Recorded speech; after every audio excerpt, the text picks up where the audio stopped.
want that? No, that's your little button.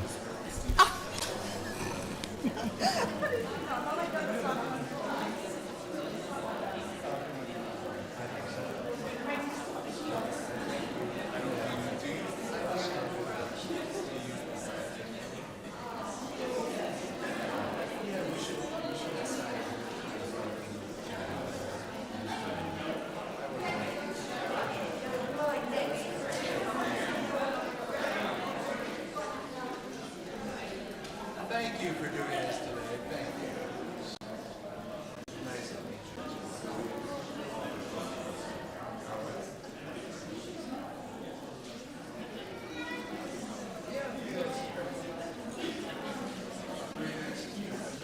We frankly, we have very common service.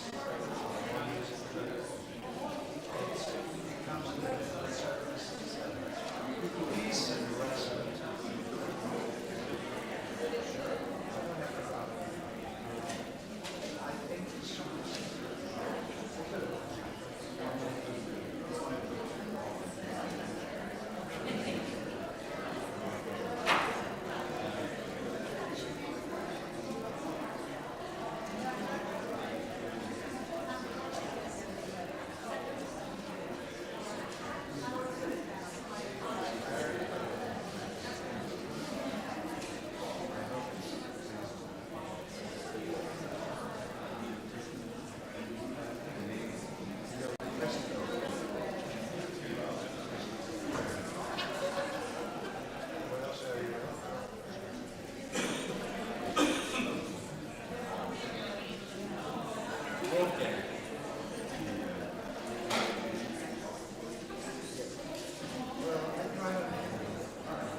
What time?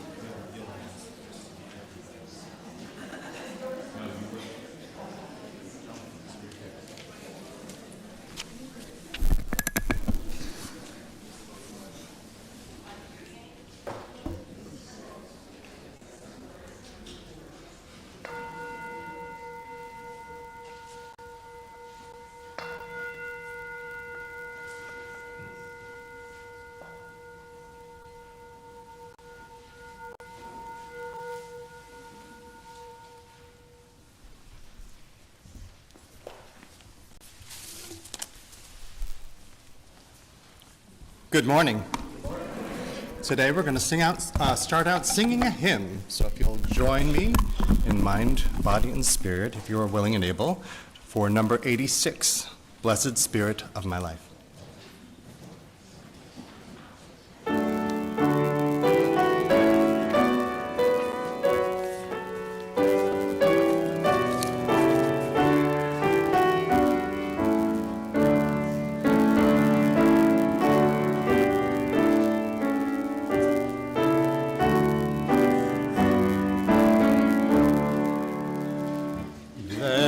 Blessed Spirit of my life, give me strength through stress and strife.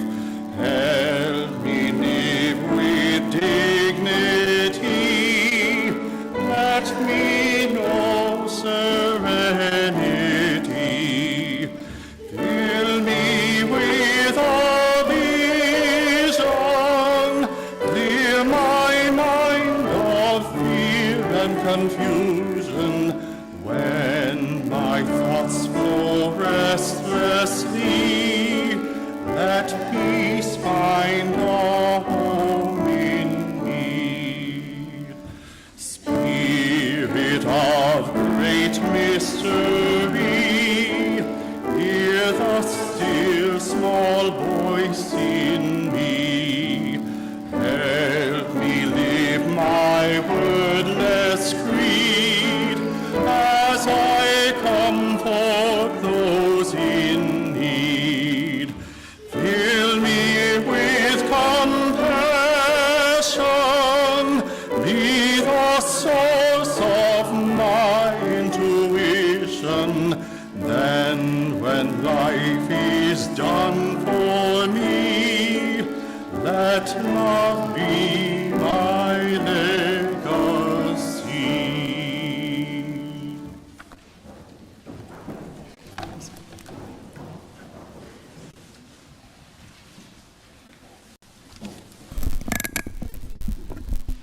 Good morning.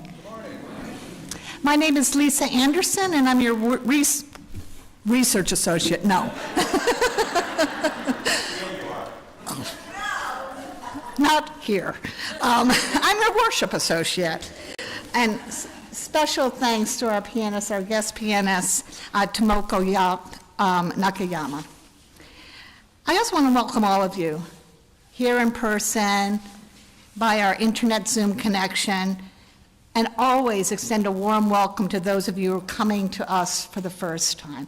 We know how difficult it is to enter a new space, and I just want you to know you are really welcome.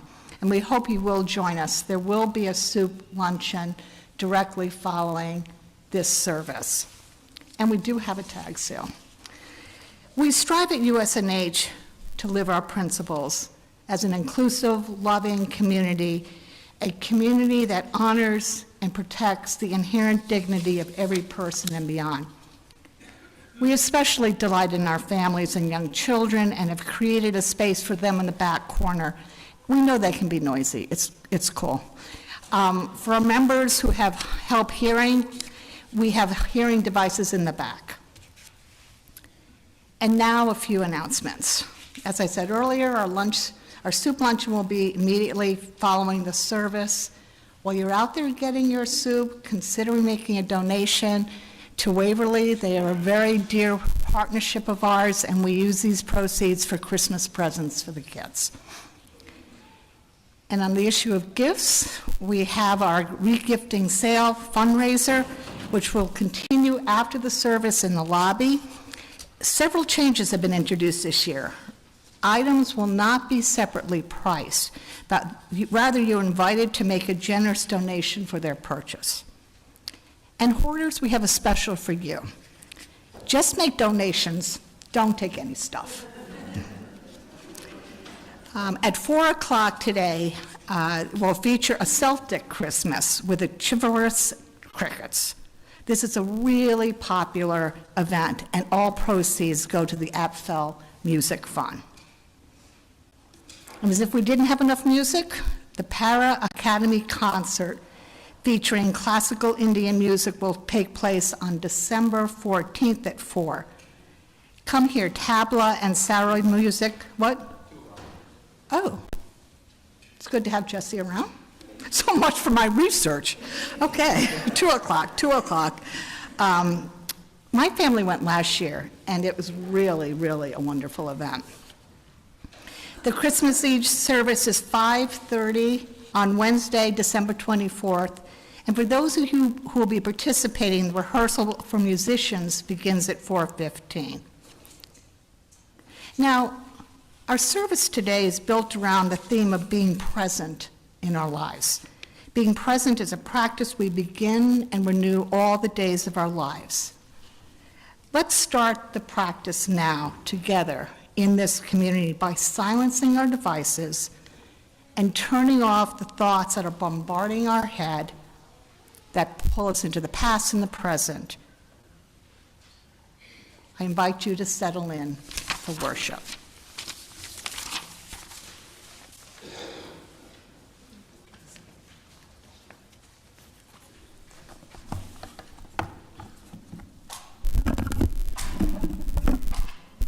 Our call to worship today is by Tim Haley. It's titled, Amid All the Noise in Our Lives. Amid all the noise in our lives, we take this moment to sit in silence. To give thanks for another day, to give thanks for all those in our lives who have brought us warmth and love, to give thanks for the gifts of life. We know we are on our pilgrimage here, but a brief moment in time. Let us open ourselves here, now, to process of becoming more whole, of living more fully, of giving and forgiving more freely, of understanding more completely the meaning of our lives here on earth.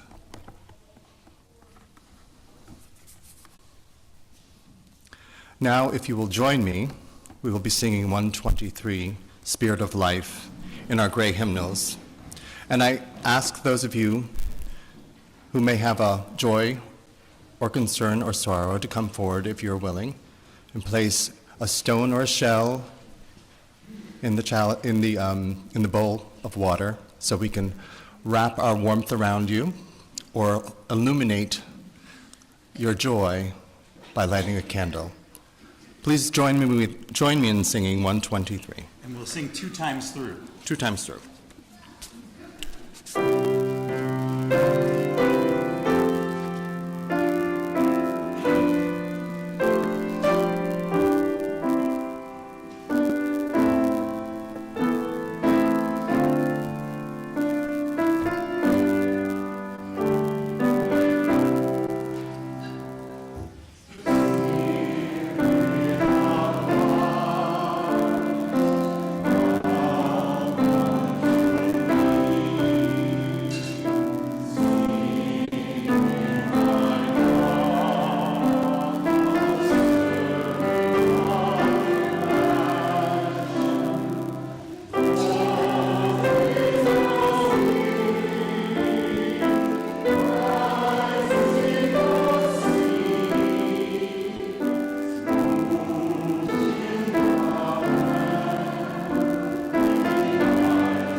Thank you for filling this room with sweet music. Thank you to Jonathan for your words of wisdom this morning. My name is Jesse Greist, and I am the coordinator of congregational life here. My pronouns are he and him. I've been told that in order to be fully present in this moment, and then to be present in the next moment, which is now this moment, and so on, I need to figure out how to all at once let go of the past, my hopes and worries, fears about the future, and everything that I am currently holding on to about the present. They say, just let it go. It's not quite as easy as a Disney princess might make it seem. Many have told me that I can do this letting go by concentrating on my breathing. In, out, in, and out. If I picture my breathing the way I picture waves at the beach, coming in, flowing out, in and out in perfect rhythm, then everything else just might fall away. The only thing that has ever stopped me or gotten in the way of focusing on the wave-like rhythm of breathing is all the darn sand. If the waves are my breath, then the sand is everything else that occupies my mind. Billions of grainy thoughts, broken seashell worries, memories tossing, turning, and reshaping themselves across the endless shoreline of everything that I'm constantly thinking about. Now, my instinct when I first tried to find that stillness, that presence in the moment, my first strategy somehow was always, okay, if I want to focus on the waves, I need to get rid of all of that gosh darn sand. That, my friends, is what is so dreadfully human about me. I actually have the audacity sometimes to think that the sand is a problem. But as you can imagine, it's very difficult to remove sand from a beach. After all, if you remove sand from a beach, what's left? What will the waves have to throw themselves into if we somehow remove all that sand? If I dig my hand into the sand and scoop out some of those pesky thoughts and move them off to one side, another breath, another wave comes in and smoothly fills the hole that I've made with more sand, with different thoughts. After 3 or 4 waves, the hole that I have dug is filled in completely, and the beach surf is once again smooth, flowing, flat, restless. The sand of our 1,000 thoughts isn't actually the problem. The sand is our very existence. It's us. It's part of the moment that we live in. The beach is the endless expanse of thoughts of everyone who has ever bothered to have a thought. It's the past and the future, and it has reshaped itself nearly an infinite number of times. Now, I believe that if there is a key to being present in the here and now, and in all the heres and nows that are coming my way, I believe that it will not be found by removing or reshaping the millions of mind-occupying thoughts that fill my own personal beach. It won't be a process of using or harnessing mental energy to push anything actively out of my mind, perhaps leaving a nirvana-shaped void in its wake. It'll be more about observing the waves and the sand, the constant reshaping that gravity and other inescapable forces have on me. It will be about teaching my mind and my body to be moved by and move with the waves and the sand, to stop thinking of them as something other. I have to realize that my breath is not air moving in and out of me. My breath is me. My thoughts are not grains of sand that I can hold and throw, dig and disperse. They are me. And I am them. So my prayer this morning is, may they reshape and change as I accept this reality. May they move and thrash in ever less stormy seas, because, after all, I am them, and they are me.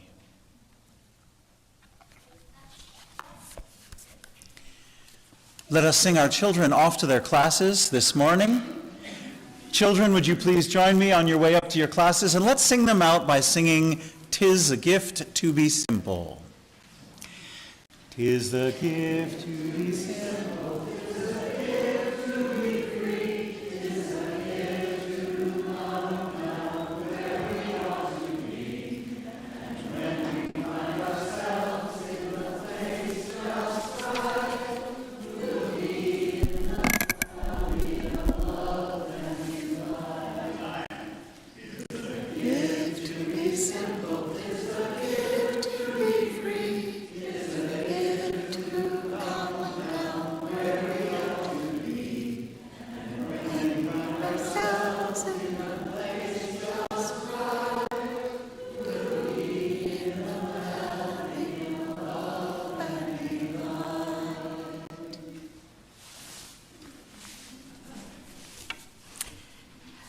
Covenant lies at the center of how Unitarian Universalists gather in their community. We're united not by a particular set of beliefs, but by the promises we make and how we will be together, how we will treat each other, and how we will seek to mend relationships when we fall short of our aspirations. Please join me today now in reciting the words that appear in your order of service or in the chat on the live stream. Let's read them slowly and hear the meaning they hold for us. We covenant together to create and nurture a culture of respect and kindness, and to engage in the spiritual and everyday practice of loving more generously. To this end, we will strive to be open, value differences, listen deeply, use kind language, speak our truths, work with conflict, seek humor and joy.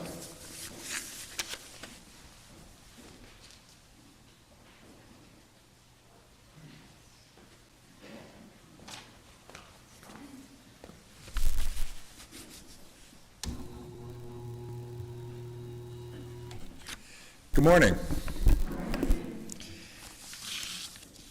Yesterday, while we were coming back from selecting our tree and bringing it back into our living room, on a day when we were, yes, decorating the tree and getting ready to go out and hear our neighbors sing. Wonderful hour-and-a-half concert in a local congregation with about 50 singers, none professional, just neighbors who come together. And as I watched Liz prepare food for an event that we're going to be having today, and as Mark Twain once said, I admire hard work, I can watch it all day.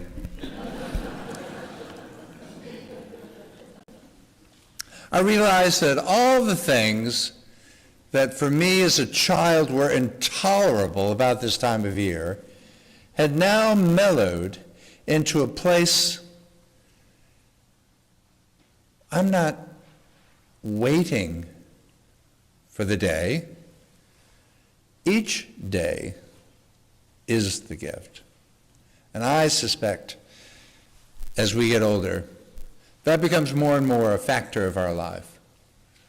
The things that seemed intolerable when we were kids now become the place where we savor each moment. Take the time. Many years ago, I discovered a little mantra. I'd like to share it with you.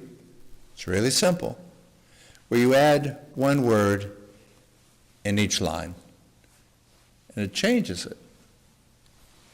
This is our meditation for today. It is a blessing to be. It is a blessing to be here.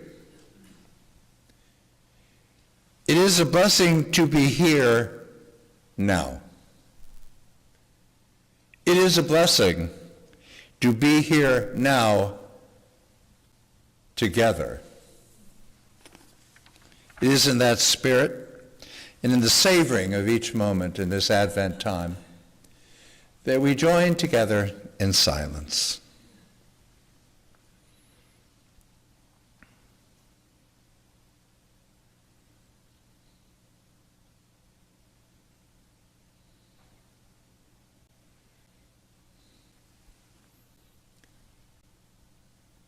It is a blessing to be here now together.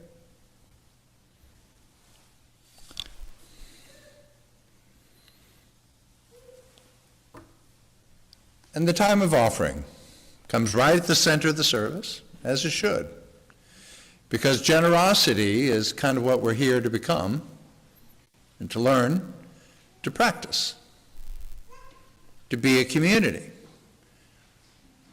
Now, there's an old evangelical saying where the pastor gets up and says, "Good news, we have all the money we need to do all the things we want." An addendum, it's still in your wallets.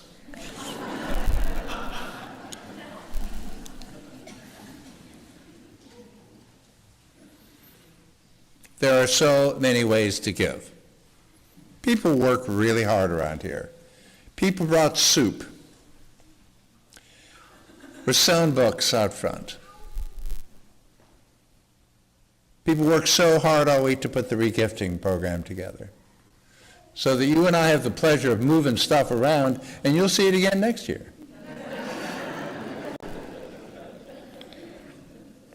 But most of all, each week we have the opportunity to give to this community its care and its sustenance, so that it can continue to do the work and uphold the values of our free faith. And you can give in an offering plate, and you can do your little doodad thing with your computer. I don't know how to do it, but some people can do that. And you can mail it in during the week. It doesn't matter how you do it, but take the opportunity to truly be a part of this place of generosity. And in that spirit, thank you, Marco, for coming to play with us today. We appreciate you stepping in.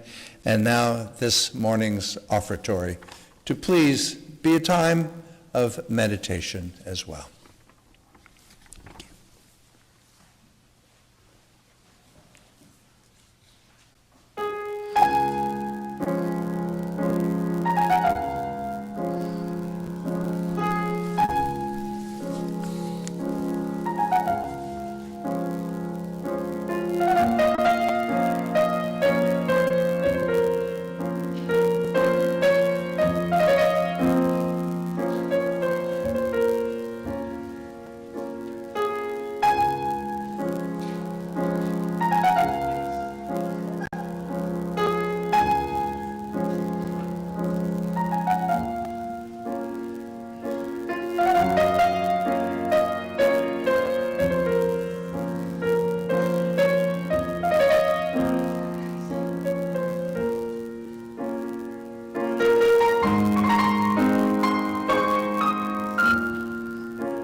Thank you. That was truly a moment to savor. Thank you.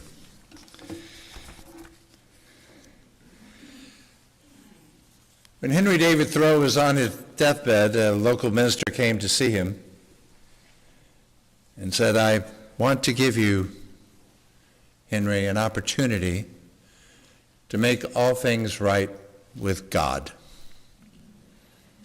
Is there anything you want to confess to? Any things that you want to get cleared up?" And Thoreau replied, "I didn't know that we had argued."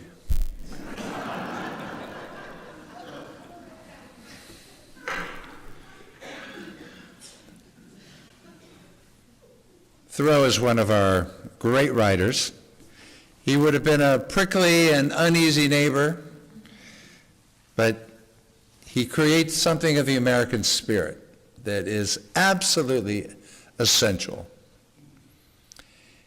And this poem is called "I Seek the Present Time" by Henry David Thoreau. I seek the present time, no other clime, life in today, not to sail another way to Paris or to Rome, or further still far from home. What deeds done away from home? This pleasant weather, and all else together. The rivers meander, all things in short, forbid me to wander in deed or in thought, in cold or in drought, nor seek the sunny south, but make my whole tour in the sunny present hour. And if thou fail, where canst thou prevail? And you love not your own land most, you'll find nothing lovely on a distant coast. If you love not the latest sunset, what is there in pictures or old gems set? Plenty of time well spent to use, clothes paid for and no rent in your shoes, something to eat and something to burn, and above all, no need to return. For they who come back, have they not failed?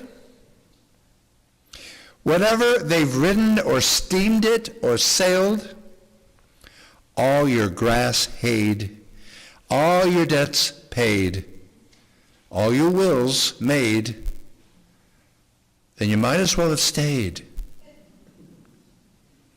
The way into today, the railroad to here, they'll never grade that way, nor shorten it, I fear. There are plenty of depots all the world over, but not a single station at a soul's door. If we would get near to the secret of things, we shall not have to hear when the engine bell rings.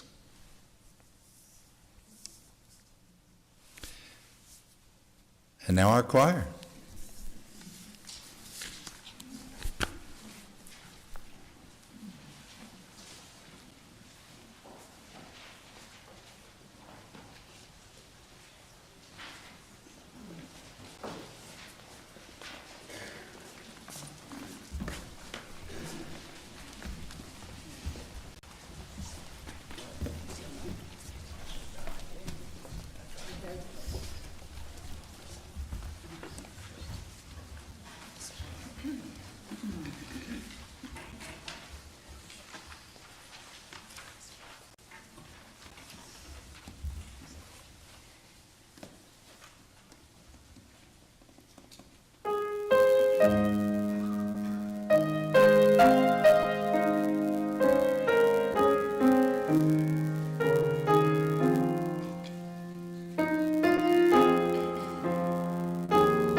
Well, happy December, everyone. 'Tis the season for those who celebrate some sort of winter celebration this month. There are 7 major holidays in December, and Christmas just one of them. For those who do not celebrate or wish to participate, what I'm talking about today is also for you. Just after Halloween, the decorations start appearing all about the landscape, whether they're in the stores, the offices, home displays, and that music which starts getting the season bright and loud. A friend of mine does this Drummer Boy Wham! Last Christmas song challenge. It's a TikTok thing, it's a contest, and it's to see how far in the season you can get post-Thanksgiving without hearing those 2 songs. This year she got Drummer Boy'd out watching a show on Netflix. She was so disappointed. If you're watching the series, she posted on Facebook, the series is called The Beast in Me, and if you participate in the Drummer Boy Challenge, it's in episode 7, and she says to fast forward 6 minutes and 35 seconds, and you should be fine. She does this challenge to keep from getting overwhelmed by the holidays and the people who are actively anxious about her. The holiday affects everyone as it is pervasive in our lives. People are impatient on the roads. They honk more. You can see the people in the supermarket as the prices keep climbing. The people debate, should I get that roast? Parents are buzzing with fear as they won't be able to provide a perfect Christmas for their children.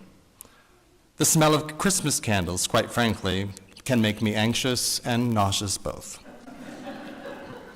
All senses are engaged in this mad dash for the holiday rush. This Christmas season is upon us. It's a snowstorm of green and red glitter with a few reindeer thrown in. It's a lot. And many people get lost in the process of this holiday blizzard. We are all culturally affected by the holiday season, whether we worship or not, whether we celebrate or not. Some are sad, some are anxious, some are angry, and some are joyful. Martha Stewart, no disrespect, would have us all baking and crafting, harvesting and curating the perfect holiday for our families. It goes something like this. Now, time to handcraft those ornaments, decorate the tree, put up the garland, purchase and wrap the perfect presents for the host and hostess gifts, bake the actual cookies and decorate them with the appropriate icing bags and icing tools, string the cranberries and popcorn for the tree, learn the music for the holiday sing-along, take care of those pesky children. It's December, they can live on candy canes and Slim Jims. Purchase the perfect holiday outfit, get the dogs groomed, get the piano tuned, pick out a perfect gift cards for the postal worker and the person who assists you. Get in touch with the family members, send out Christmas cards, go to work, get the lawn manicured and decorated, go for your best curated menu for the holiday meals and parties, and don't forget, create that signature cocktail. I think perhaps that's where it should all start. The pressure is on. The focus for many is on the perfect holiday. So in response to that, I say, if it makes you anxious or sad, or if you feel like you don't measure up, just stop and be. Breathe. Take time to be in the moment. Allow yourself to be imperfect and as wonderful as you can be. Give yourself the present of being present. That Martha Stewart gingerbread display takes 37 hours to create. Do we really have that time? Mm-mm. The American Psychological Association did a poll in 2023 of the effect of the holidays on the average American, whether they celebrate or not. It was titled, "Even a Joyous Holiday Season Can Cause Stress for Most Americans." While nearly half of the U.S. adults would describe their stress levels during the traditional U.S. holiday season between November and January as moderate, around 2 in 5 said their stress levels during this time, compared with other parts of the year, were raised. 43% said the stress of the holidays interferes with their ability to enjoy them. And 36 say the holidays felt like a competition. 72% agreed that the holiday season can feel bittersweet. 4 out of 5 would describe the holidays in positive terms, such as joyous, exciting, while 63% would use negative words, such as stressful, overwhelming, or exhausting. The holidays are coupled this year with our nation's aggressive, punitive, authoritarian path. It is common for us to hear of the dehumanization of people, dismantling of our democracy, increased poverty, and hunger. The list is long and appears endless. It's a lot of agita, anxiety, fear, and instability that is being served to us. The result is our collective culture is greatly affected and pressured by this. So this year, why not just live in the present? Our restlessness and our call to action requires us to be present, to take care of ourselves, to reduce our anxiety and intensity during this restlessness.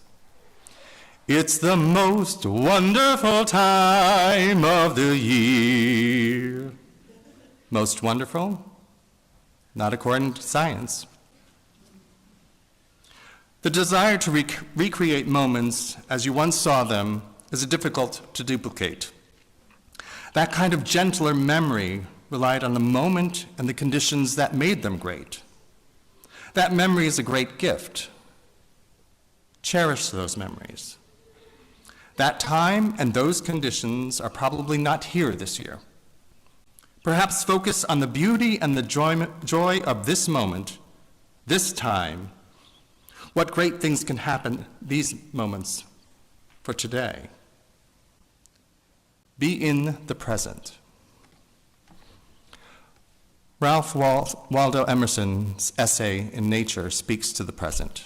He writes, "To go in solitude, a man needs to retire as much from his chamber as from society.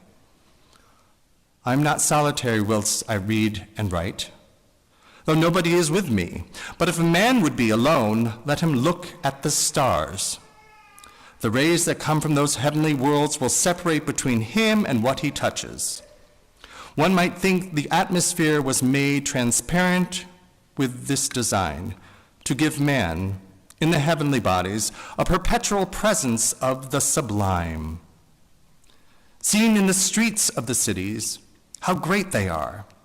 If the stars should appear one night in 1,000 years, how would man believe and adore, and preserve for many generations the remembrance of the city of God which had been shown? But every night comes out these envoys of beauty, and the light universe with her admonishing smile. The stars awaken in certain reverence, because though always present, they are inaccessible, but all natural objects are made a kindred impression. When the mind is open to their influence, nature never wears a mean appearance. Neither does the wisest man extort her secret and lose his curiosity by finding out all her perfection. Nature never became a toy of the wise spirit. The flowers, the animals, the mountains reflected the wisdom of his best hour, as much they had delighted the simplicity of his childhood." Simplicity. Begin in nature. Nature has many benefits. The clean air in your lungs improve attention to self within the natural environment. It even lowers stress. Being in nature is an invitation to the present. Emerson saw it. Thoreau walked it. All we need to do is to walk outdoors on a cloudless December night, take a deep breath of that cold winter air, and embrace in the amazement of the stars that shine brightly in the night sky. So how can we be present when we get stuck? It is a question that's always elusive during this holiday shuffle. All we need to do is to look to children. Children tend to do the best, just laughing and forgetting the past and future while tending to the here and now. When did we adults forget how to do this, or if not forgotten, to opt to focus on things other than joy of the moment? The looking up when the first snowflakes fall and opening your mouths to catch the flakes? Noticing the steam that comes out of your mouth when you're talking out in the cold weather? The feeling of that cup of warm cocoa in your hands? I suppose as adults we forget to focus on the present when we have focused on work, on bills, on the world, on our kids, and managing everything. Yet, we as adults should be modeling this for children. Show children that being an adult is not always about doing and achieving. Sometimes it's just about being present. According to the Buddha, life is available only in the here and now, the present moment. He said, the past is already gone, the future is not here. There's only one moment for you to live, and that is in the present moment. If you miss the present moment, you miss your appointment with life. Being in the present takes practice as we utilize memory and forethought frequently in our daily lives. Finding the balance is a life of figuring out this trickiest puzzle of being present. Some of you practice meditation or yoga or mindfulness exercises that are popular at present, reading books or painting, writing or perhaps working on your antique auto in the garage, walking and hiking in nature like Thoreau found his way. These are all fantastic, quiet ways to connect yourself to the present. There are also more active ways for those of you, myself included, that find being quiet sometimes does not take us to that utopia of inner peace. Going to a concert, a night of dancing with friends, playing pickleball or any other sports ball. Forgive me, sports and team sports are completely foreign to me. I don't understand it. I don't have the genetic coding for understanding sports at all. So I just call them all sports ball. So you all have your teams, and I absolutely appreciate that, but for me, it's just right over my head. I sometimes find my most centered self while I sing or play the piano. I'm also an indoor rock climbing fanatic. Climbing that wall, you must be in the present to keep your footing and keep your hands in a position to avoid falling or injuring yourself. I am one with the wall. So there are many ways to be present. However, the need to do these things and feel pressured about doing these things is what I question, especially during this holiday season. Thich Nhat Hanh states in his mindfulness exercise about eating an orange, take that time to eat an orange in mindfulness. If you eat an orange in forgetfulness, caught in your anxiety and sorrow, the orange is not really there. But if you bring your mind and body together to produce true presence, you can see the orange is a miracle. Peel the orange, smell the fruit. See the orange blossom in the orange, and the rain and the sun that have gone through the orange blossoms. The orange tree that has taken several months to bring this wonder to you. Put a section in your mouth. Close your mouth mindfully, and with mindfulness feel the juice coming out of the orange. Taste the sweetness. Do you have time to do so? If you think you do not have time to eat an orange like this, what are you using that time for? Are you using your time to worry or using your time to live? Spiritual practice is not just sitting and meditating. Practice is looking, thinking, touching, drinking, eating, and talking. Every act, every breath, and every step can be a practice that can help us to become more ourselves. I wonder if we took time just to be present, how kinder and how more at peace we would be. How much more would we be noticing each other when we are more present for others? How more delicious will that soup be after service today?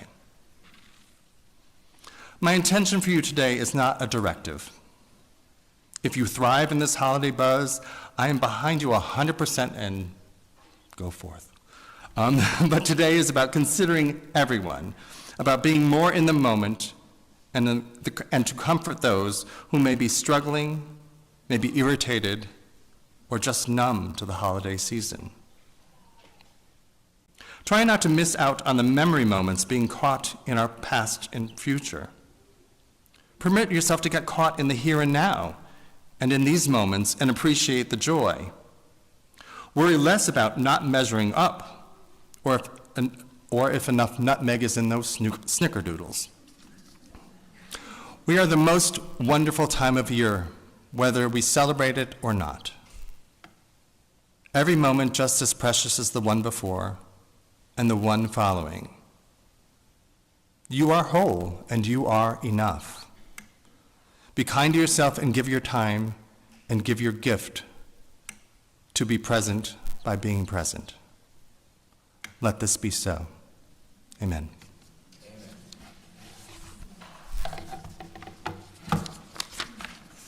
Please join us in singing our final hymn, if I can find it, 144. Now the time is approaching.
Join with me in saying the passing of the flame in your program.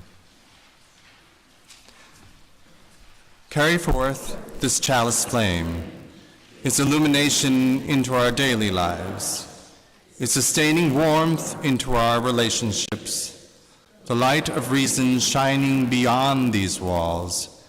May we carry the fire of hope in our hearts this day and in the week to come. Go forth with simple intent. Find your way to love and kindness, wisdom and curiosity. Welcome those who may need your presence, who are known and unknown. Be courageous against the forces of hate. Hold and embody the vision that speaks to your truth and for the common good that serves the needs of all people. Now Reverend Stephen has something he'd like to share. I just wanted to add, as we go forth into regifting, book sales, everything, I want to reinforce some words that Lisa shared with us in terms of our ongoing ministry with Waverly, which has been going on for more than 30 years. So make a contribution so that we can continue that work. And I wanted to say welcome back into the sanctuary to Deb Smith, who you've been through quite a lot in the last month or so. We love you. It's great to see you here this morning. And to all of you, as we go forward and savor this day, please know that there are still 8 Emerson biographies by James Marcus for sale. Perfect Christmas gift of all time. So go forth and prosper. Jonathan, thank you so much. Thank you.